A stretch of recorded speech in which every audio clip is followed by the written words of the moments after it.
backtrack 300 years from, 1900, this started growing around 1600 AD when, fires regularly swept through here. And if you look, there's fire scars all over this thing. You want to point out a fire? Let's see here, it was about somewhere between 5 and 20 years you get a fire through here. That's what we don't get anymore. We stopped getting fires when the cattle arrived in the 1880s, and then we were deliberately putting them out starting in the 1930s. Point at the stump. So technically that's not a good thing, right? That's why you see all these other trees in here, and it's one of the reasons why we get these really huge conflagrations and we get fires in here, because they burn up all these other trees. There's all these ladder fuels, and it's just a lot more fuel here. So it isn't, people are always saying climate change. Well, that is here, but this would be a problem without it, because once we get a fire started, there's so much more to burn. When these fires went through here previously, trees like this would survive. They get a scar, but they would survive. And so the intensity of the fire was a lot less. There was a lot less damage. That's one thing now. I keep seeing these things about, we have more fires in 1900 than we have now. What's the problem? Well, besides people building there, the problem is that fires are a lot worse in these fire-adapted ecosystems. These would experience fires so frequently that they were kept wide open. And so you'll notice as we're running, to the right, you'll see the treatments. This was one of the first areas that was treated under the Forest Restoration Initiative.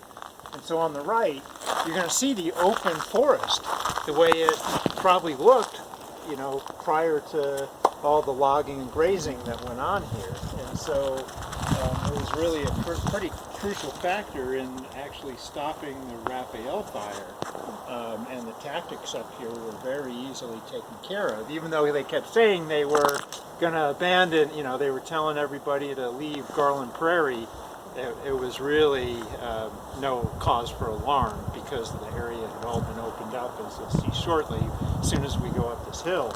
And but they left a cover of trees along the trail, so you'll really notice the density, because they wanted the hikers to have shade and not to mess up the trail. So you'll see the vast difference. And sometimes that works.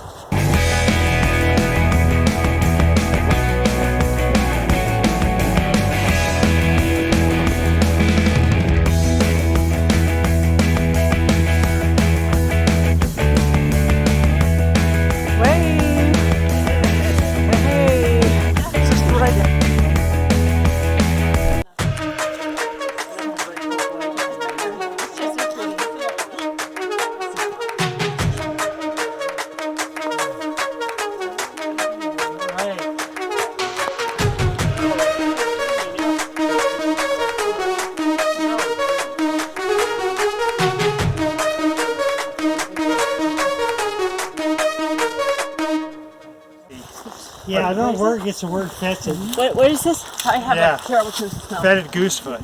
I can't This is the one it's bright red in the fall. Literally cannot smell that. It looks, the whole forest floor gets covered, and it comes in after a fire, and we're pretty certain the Native Americans that lived here for thousands of years either intentionally use fire to, get a lot of plants and underbrush growing that benefit from fire.